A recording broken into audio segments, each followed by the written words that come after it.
Hi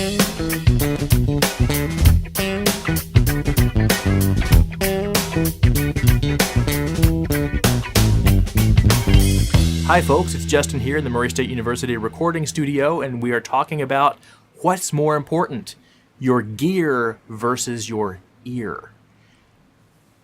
It's your ear. Next question. Well, first of all, don't forget to check us out on YouTube, youtube.com/Murray State Music. You can see all kinds of stuff from live things that we just managed to throw a phone up to catch versus some things that we actually, worked a little bit on.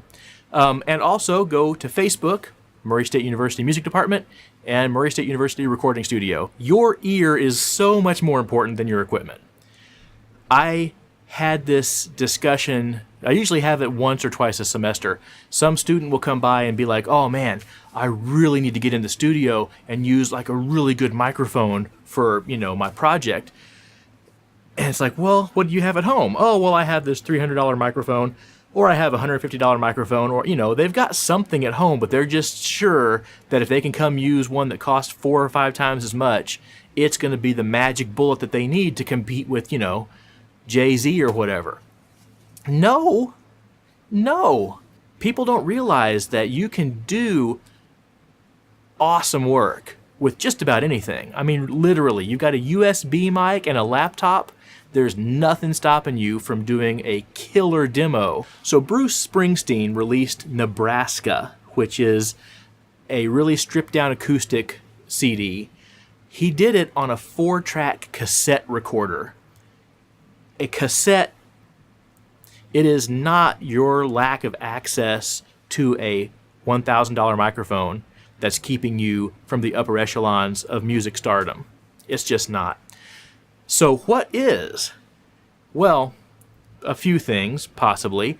What I want to talk about is your ear, especially an engineer. For recording engineers, we have to develop our ear. Unless we were born with the superpower and we're some type of prodigy, you have to have listened.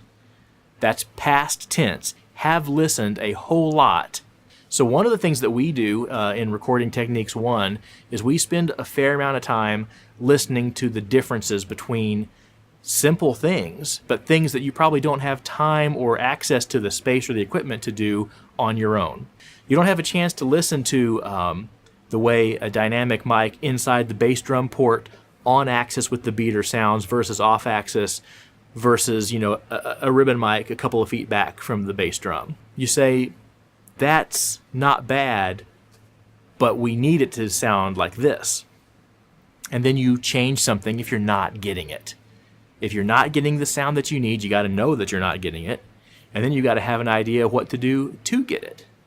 You move the mic, or you change the mic. You do something that improves the sound so that you actually are moving in a direction that is not just guesswork, is not just wishful thinking. You're not just being hopeful that this is all going to come together and be okay, but you're actually engaged, making decisions because your ears have been through it. They've had the experiences. You've got this vast collection, or at least a growing collection of aural experiences that are guiding you, making you just a wiser person. So your ears, definitely.